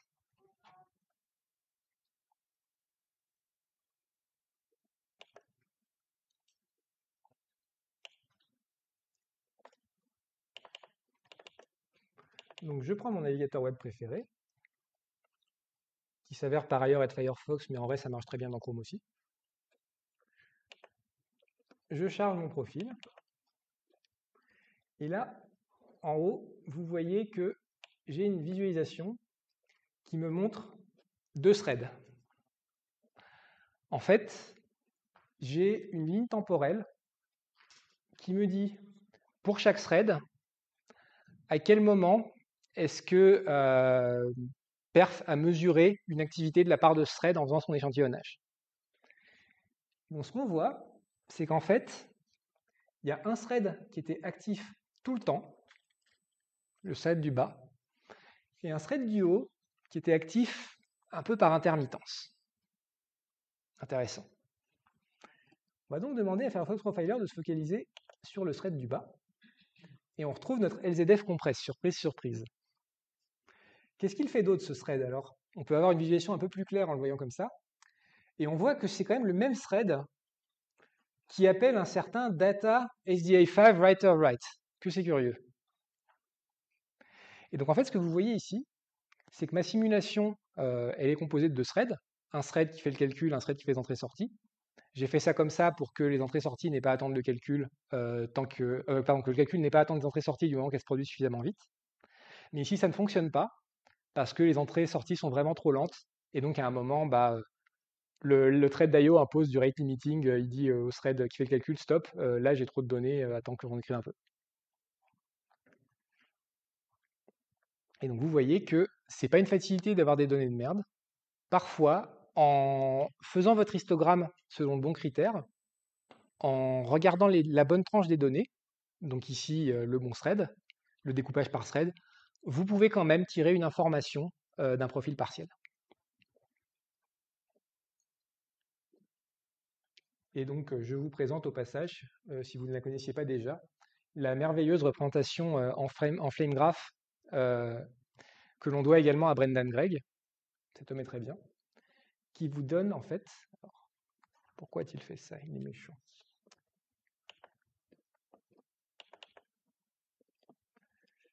Qui vous donne pour un thread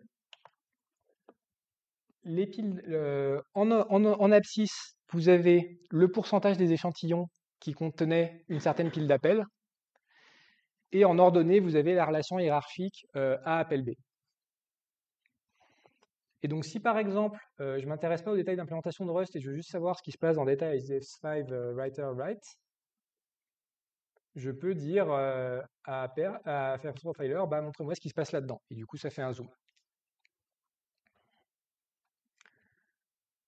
Et vous voyez que derrière, quand je creuse un peu dans les détails, je vois que il y a des VFS write, des XCAT buffer write, des generic perform write.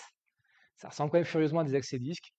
Donc ça vous dit que parfois, si on est chanceux, en regardant l'activité CPU d'un programme, on peut avoir un indice sur ce qu'il fait au niveau entrée-sortie. Mais je vous recommande de ne pas compter dessus, parce qu'il y a des entrées-sorties qui sont extrêmement efficaces et qui consomment très peu de CPU.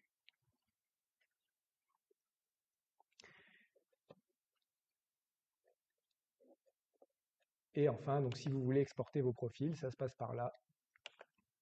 Je dis, mets mon profil en ligne. Fuck la RGPD. De toute façon, c'est pas un secret ce que fait mon programme. Je vais sur l'Indico. J'ouvre ma contribution.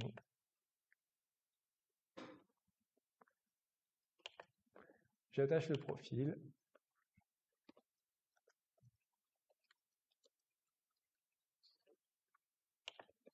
Et maintenant, si vous rechargez l'agenda, vous pouvez tous aller le voir vous aussi. Et ça, c'est quand même vraiment un confort extrême quand on travaille à plusieurs personnes avec des personnes qui ne sont pas forcément des experts performance et auxquelles vous n'avez pas envie d'apprendre tous les détails sordides de quelles sont les contraintes de perf, comment on interprète quand il sort des 0xFFFF, etc. Revenons à notre présentation.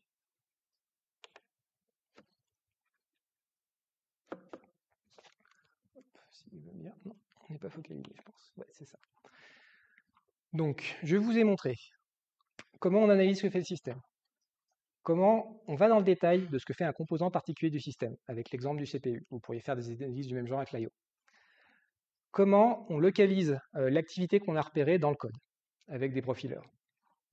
Et maintenant, la dernière étape, comment on analyse le code pour comprendre, le cas échéant, pourquoi c'est lent. Ou est-ce que c'est optimal? Parce que des fois, c'est aussi ça. Donc là, je vous recommande le procédé suivant. Vous commencez par faire une analyse avec perf, typiquement perf record, d'ailleurs forcément perf record, et vous repérez des fonctions de votre programme où vous passez du temps. Si vous découvrez, donc je présume que vous avez établi que c'est calculatoire, hein, d'accord. Si c'est limité par le temps CPU, vous pouvez regarder un peu l'assembleur dans perf et trouver c'est quelles régions précisément de l'assembleur qui sont très actives. À partir de ça, vous pouvez utiliser un outil d'analyse binaire comme Cutter dont je vais vous parler pour aller regarder l'assembleur de plus près et essayer d'apprendre des choses dessus. Ou bien vous pouvez extraire la fonction concernée et la passer à des outils plus adaptés à une analyse à grain fin du code. Par exemple, vous pouvez faire des micro-benchmarks. Vous pouvez demander au compilateur de vous dire qu'est-ce qu'il a fait quand il essaie d'optimiser ce code. Il va vous produire un log énorme, mais peut-être vous y trouverez quelque chose d'intéressant. Vous pouvez demander à Macao, dont a parlé Pierre, d'essayer de faire son analyse aussi. Vous pouvez faire une analyse dynamique avec Intel PT, je vais en parler aussi. Et si tout échoue, vous pouvez mettre les printf qu'il faut ou les stockages dans le tableau qu'il faut pour extraire les données que vous voulez pendant l'exécution. C'est quoi Cutter? À la base, c'est un outil de rétro-ingénierie, c'est-à-dire un outil qui sert à savoir, partant d'un binaire qui n'a aucune info de débugage, qu'est-ce que fait ce binaire? Il offre pour nos besoins un outil très précieux qui est la visualisation de l'assembleur sous forme d'un graphe de basic block. C'est quoi un basic block? En fait, c'est une section où le code procède de façon linéaire sans branchement. Cette visualisation un peu en graphe est beaucoup plus facile à lire que le genre d'énorme listing que vous avez brièvement aperçu dans la sortie de Perfanotate. Et avec un peu d'expérience, ce sera difficile au début, mais ça va venir si vous pratiquez, vous parvenez à en tirer des infos sur ce que le compilateur a fait, éventuellement sur les problèmes qu'il a rencontrés avec votre code, etc. Et si vous voyez des choses bizarres, après, vous pourrez essayer de comprendre pourquoi. Une limite de l'outil qu'il est bon de connaître, qui n'a heureusement pas trop d'importance pour l'instant, mais qui pourrait en avoir à l'avenir si c'est pas réglé. Perf ne supporte pas bien, Cutter ne supporte pas bien le jeu d'instructions AVX 512. Des fois, il désassemble mal quand il rencontre des instructions AVX 512. Si c'est le cas, vous pouvez peut-être tenter de faire une compilation AVX et voir si vous n'avez pas déjà l'info que vous voulez dans ce code-là. Donc fopt-info, c'est une fonctionnalité de GCC qui vous permet d'avoir les logs de l'optimiseur pendant la compilation d'un certain code. C'est extrêmement verbeux. Vous vous rappelez ce que vous a montré Pierre, un pipeline d'optimisation compilateur typique, c'est 300 étapes. Et bien là, vous allez avoir les infos de ce qui s'est passé pendant les 300 étapes. Donc, pour s'en servir, c'est quasiment indispensable d'arriver à prendre le code qui vous intéresse et l'extraire dans un fichier source où il n'y a que ça. Ça va pas forcément être clair, mais pareil, avec un peu d'expérience, vous pourriez trouver des pistes sur pourquoi l'optimiseur il a produit un code qui ne vous plaît pas. Ça aurait été il y a quelques années, je vous aurais suggéré aussi de tester l'option similaire du compilateur Intel ICC qui s'appelle QOpt Report, parce que historiquement, ils avaient fait plus d'efforts pour rendre la sortie claire. Il y a juste un problème, c'est qu'ICC c'est fini. En gros, Intel, ils ont dit, maintenant, on garde les binaires pour les gens qui y tiennent, mais tous nos efforts vont être dépensés sur des compilateurs basés sur Clang. Et donc, arrivera probablement un jour où ICC ne tournera plus sur les systèmes modernes et Intel auront la flemme de le maintenir et le font purement et simplement disparaître. Macao est un peu différent des outils dont je vais parler. Lui, il ne fait pas de l'analyse dynamique, il ne surveille pas une exécution du programme, il fait une analyse statique. Il prend le binaire et il essaye juste avec le binaire d'avoir des infos sur comment le programme va se comporter quand on va l'exécuter. Il se trouve que l'analyse statique, c'est compliqué. Et donc, Macao, à un moment, il va dire, il va refuser d'analyser votre code s'il le trouve trop compliqué. Alors là, je suis un peu méchant dans mon slide. Oui, le truc est codé en dur, mais on peut quand même le configurer. Non, ça, c'était une erreur de ma part, je vais le corriger dans la prochaine version. Mais en fait, si vous essayez d'augmenter les seuils de complexité, ce que vous allez observer, c'est qu'au bout d'un moment, en fait, l'analyse devient un peu incalculable, et Macao va prendre un temps infini à vous répondre, et à un moment, ça ne sert plus à rien. Ce que ça veut dire, c'est qu'encore une fois, tous ces petits outils d'analyse à grain fin, ça marche sur des petits bouts de code. Et vous avez intérêt à prendre le code qui vous a l'air mal optimisé, l'extraire dans une petite fonction à part et analyser un binaire qui ne contient que cette fonction. Macao essaye du mieux qu'il peut d'estimer les performances d'exécution, par exemple les opérations flottantes par cycle pour un calcul flottant. Il y a juste un truc, c'est que étant un analyseur statique, il n'a pas un très bon modèle des accès mémoire, et donc il va présumer que vous êtes uniquement limité par les unités d'exécution, ce qui est très optimiste. Mais ça peut être le cas si vous avez bien bossé sur votre localité de cache avant. Sachant ça, Macao va vous donner des suggestions sur comment améliorer les performances de votre code s'il est limité par les unités de calcul. Dernier outil dont je vais parler, mais que je ne vais pas pouvoir vous montrer parce que c'est spécifique à Intel et j'ai une machine AMD sous la main, c'est Intel PT. Alors Intel PT, si vous avez un peu une idée de ce qu'il fait, vous vous rendrez compte que c'est vraiment une énormité. Il va vous produire un log détaillé de tout ce qu'a fait le CPU pendant l'exécution d'un programme, instruction par instruction. Vous imaginez le volume de données que ça génère par seconde. Ça va vous donner des infos sur le timing auquel l'instruction est exécutée, les décisions qui ont été prises au moment des branchements, est-ce que le branchement a été prédit correctement, etc. Les volumes de données sont encore une fois gigantesques, particulièrement en multithread, puisque vous avez un flux de données par cœur. Et donc si vous voulez jouer avec ça, je vous recommande de le limiter à des toutes petites sections de code dont l'exécution est très courte. Moyennant quoi, vous allez quand même pouvoir en tirer des choses que vous n'auriez pas avec un autre outil. Notamment, vous pouvez simuler du profiling à une résolution que vous ne pouvez pas faire avec perf, genre du profiling à 1 MHz. Simuler du profiling à différentes fréquences et voir quel serait le résultat. Et ça va vous donner un peu une indication de vos biais éventuels que vous avez quand vous profilez une certaine fréquence. Comme ça, vous connaissez mieux votre biais statistique, qui est lié au fait que vous mesurez à intervalles réguliers, et potentiellement, si vous n'avez pas de chance, votre code fait aussi la même chose à intervalles réguliers, mais autre chose entre les deux. Et donc, voilà, Intel PT, c'est un bon outil pour analyser ça. Intel PT peut aussi vous donner des infos qui sont très difficiles à obtenir par d'autres moyens, du genre combien d'itérations font vos boucles. Et enfin, un dernier outil que là, pour le coup, je vous encourage à utiliser régulièrement, c'est les micro-benchmarks. L'idée est simple. Vous prenez une tâche calculatoire, ou même une tâche d'entrée-sortie d'ailleurs, qui est limitante pour vos performances. Vous l'extrayez dans un programme qui fait cette tâche en boucle. Et vous faites des statistiques sur la métrique de performance que vous voulez, par exemple le temps d'exécution de chaque itération de la boucle.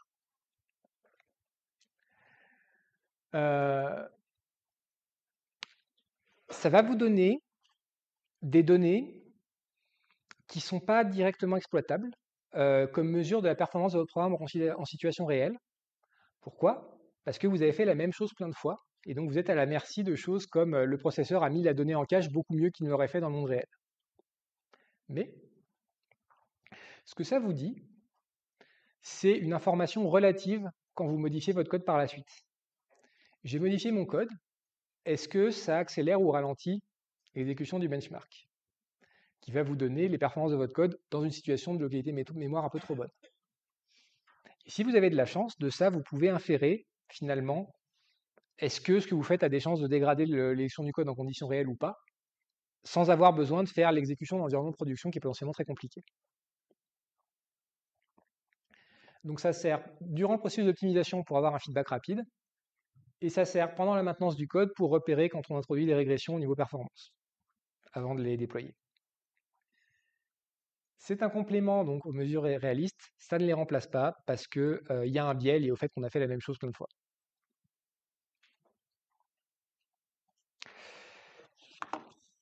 Je crois que j'ai un peu débordé mon temps. Donc peut-être que je ne vais pas vous faire la démo de la suite, tant pis. Ou sinon je continue. Vas-y, au pire, on finit tout ça. Bon. Allez. De toute façon, vous êtes là pour la semaine. Ok.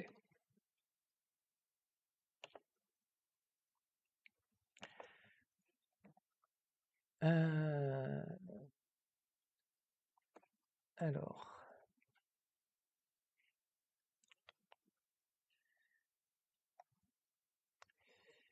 Je vais faire ça comme ça. Ok.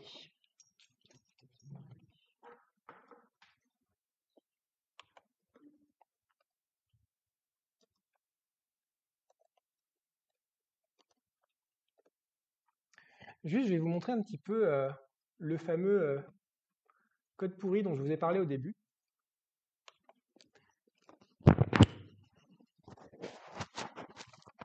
Qui en fait n'est pas un code pourri quand on le regarde de plus près, qui est un code naïf. C'est-à-dire qu'il fait la première chose que j'aurais fait sur un problème sans y réfléchir plus que ça. Donc, ce calcul est la simulation de Glasscotte. Ce qui fait, je vous passe un peu le prélude au début qui sert à gérer l'interface avec le reste du programme.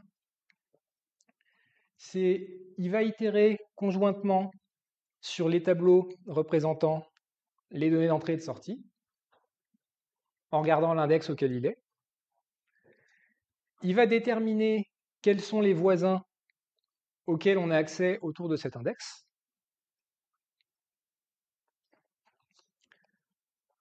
Il va extraire ces voisins, itérer dessus, appliquer des poids pour l'équation, faire des sommes, et à la fin, vous aurez en gros le calcul de l'équation de Glasscotte. Encore une fois, c'est juste, j'ai pris la mise en équation de Pierre et j'ai fait à peu près la même chose mais avec du code, quoi.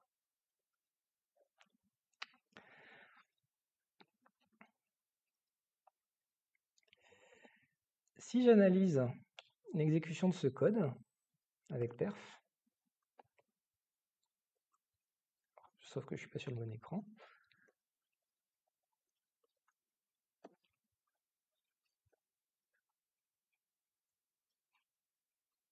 Donc ici, j'utilise un micro benchmark. Je vous ai dit, c'est très pratique quand on veut isoler une section de code pour avoir rapidement les infos dessus, en ayant quelque chose qu'on peut exécuter plein de fois et de façon reproductible.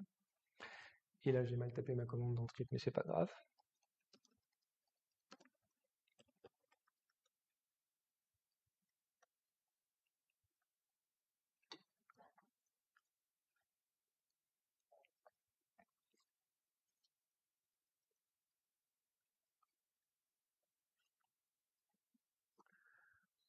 On voit donc notre fameux LZF. Alors ça, c'est pas bon. Oui, c'est ça. Sur celui-là, j'ai pas écrit dans la remise. On voit que je passe l'essentiel de mon temps dans une fonction qui s'appelle ndarray zip inner. Bon. Ça, c'est un détail de la bibliothèque de tableau multidimensionnel que j'utilise. En fait, c'est l'itération conjointe sur plusieurs tableaux. Ce que ça me dit, c'est j'ai passé pas mal de temps dans le bloc au milieu de la boucle que vous avez vue tout à l'heure. Pourquoi pas? Je sais aussi, si je vais regarder dans le détail de ce qui se passe, que ça se passe dans un binaire qui a un nom pas évident, parce que mon gestionnaire de benchmark, il génère des noms automatiquement. J'ai une fonction, j'ai un binaire, je peux aller regarder ce qui s'y passe.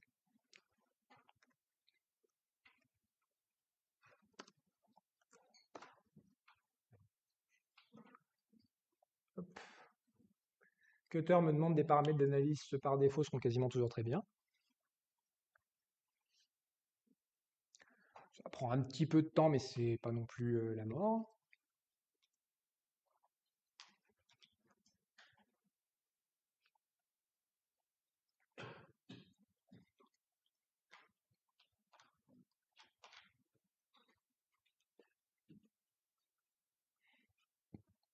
Je vous ai dit analyse statique, c'était pas simple. Là, vous en avez une preuve. Je crois que c'est une quarantaine de secondes de mémoire sur ce PC.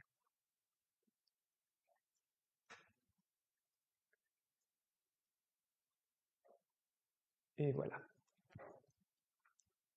Il commence à ramer un peu et après il va faire le boulot. Et à la fin, j'ai un truc, une représentation de mon binaire par adresse mémoire qui ne m'intéresse pas ici, et une liste de toutes les fonctions. Parmi cette fonction, je vais chercher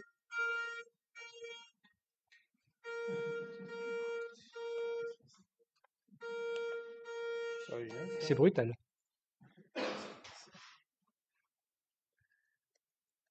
Je vais chercher mon zip inner. Je le trouve assez facilement. Il a un nom un peu différent dans l'outil parce que différents outils n'analysent pas les noms de fonctions d'un langage de haut niveau de la même façon. Et j'ai accès à un graphe de l'assembleur. Donc là, je vois mon assembleur, je vois chaque condition, chaque fois qu'il y a l'équivalent d'un if dans l'assembleur. Et je vois les deux possibilités de la condition, ça part à droite à gauche. Et je vois que cet assembleur est quand même vraiment très compliqué pour du code calculatoire. Alors ça, c'est un truc qu'on voit avec l'expérience. Et je vous dis quand même, Il a fait un truc un peu bizarre, le compilateur. Là. Ou alors c'est moi qui lui ai donné quelque chose de pas bon en entrée. Mais chut. Et quelque part par là, tout au fond là, je retrouve le calcul de la somme des poids d'une stencil complètement cachée. Comment je sais que c'est lui? Parce que là, il y a des opérations flottantes, et parce qu'en bas, il y a une flèche qui pointe vers le haut. Et ça, en fait, une flèche qui pointe vers le haut dans un distinct d'assembleur, c'est une boucle. Et il n'y a pas 36 000 boucles dans mon programme. Et donc je me rends compte que à chaque itération de ma boucle sur la somme des éléments d'une stencil, avant de traiter un élément, il va passer par tout cet assembleur.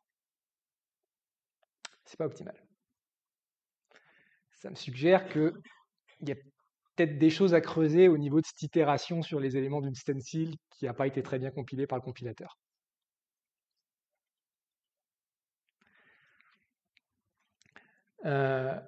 Si d'aventure vous n'avez pas l'expérience que j'ai pour repérer rapidement ce genre de choses, c'est pas grave. Vous utilisez perf_annotate, l'outil que je vous ai montré avant. Il va vous dire rapidement c'est quelles instructions qui sont chaudes au niveau CPU et à quel endroit dans le code elles sont. Et vous pouvez vous servir de ça en disant à Cutter, montre-moi ce qui se passe à cet endroit-là, et il va vous amener au bon endroit du graphe directement.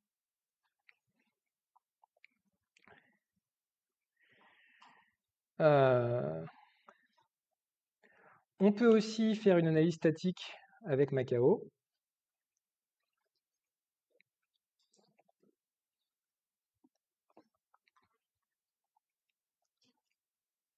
Je vous passe les détails parce que c'est un peu long.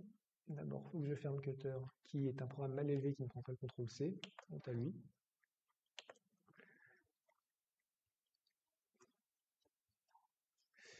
Macao, la façon dont ça fonctionne, c'est je lui pointe vers un binaire et je lui dis trouve-moi toutes les fonctions dont le nom ressemble à ce motif. Et il me dit ah bah la fonction, son nom brut dans le binaire, avant le demangling qui me retrouve le nom compréhensible par les personnes qui programment en Rust, c'est ça. Et donc du coup, bah après, je peux analyser ça avec Macao Code Quality Analyzer.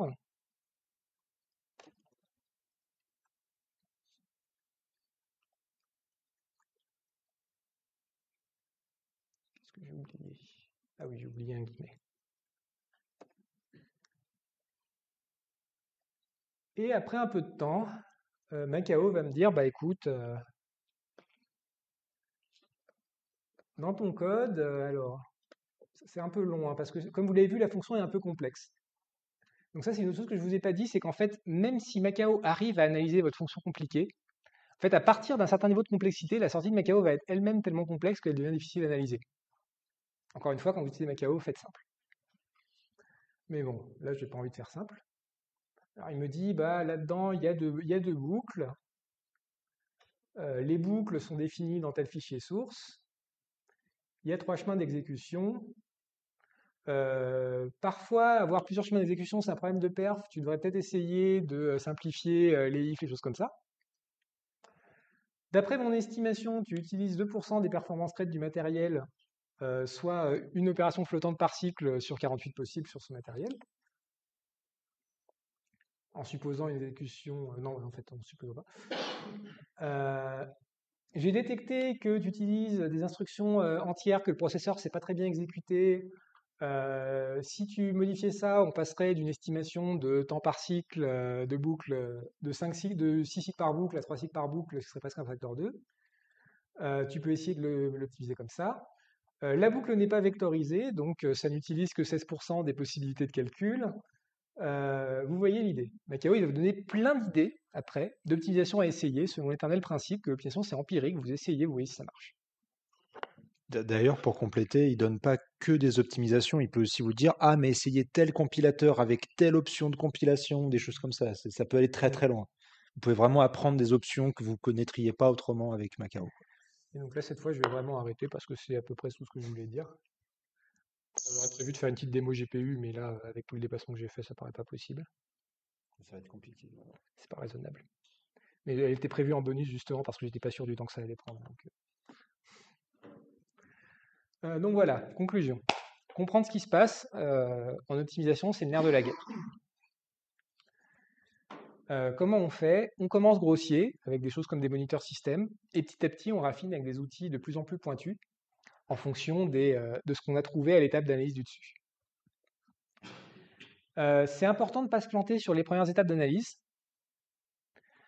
parce que si vous n'avez pas compris au moment où vous regardez votre moniteur système que vous êtes limité par l'entrée-sortie et pas par le CPU, vous pouvez potentiellement passer beaucoup de temps à accélérer votre code CPU d'un facteur 30 avant de vous rendre compte après coup que ça ne change rien parce qu'à la fin, il va attendre les entrées-sorties comme il le faisait avant. Il y a des tonnes d'outils en analyse de performance. Je vous ai présenté qu'un tout petit échantillon de ce qui est possible. Ils sont nombreux, ils sont très puissants et ma stratégie que je vous conseille, c'est apprenez-les un par un en fonction de vos besoins. Là, mes slides vous ont donné quelques pistes d'outils à explorer selon ce que vous voulez faire. Si vous tombez sur un problème qui n'a pas l'air bien résolu par les outils que j'ai, faites vos recherches, commencez à chercher, vous en trouverez d'autres. Merci de votre attention.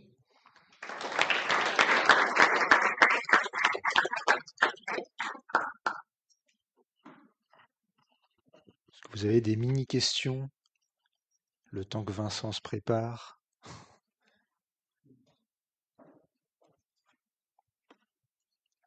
C'est sur quel ordi du coup? Bah, je sais pas, tu gardes le tien ou... Ah, ok. Maintenant qu'on sait que ça fonctionne. Mais oui, ça marche. Médisant, mauvaise langue. Merci pour la présentation. Est-ce que tu peux nous raconter en quelques mots ce que tu allais montrer sur GPU?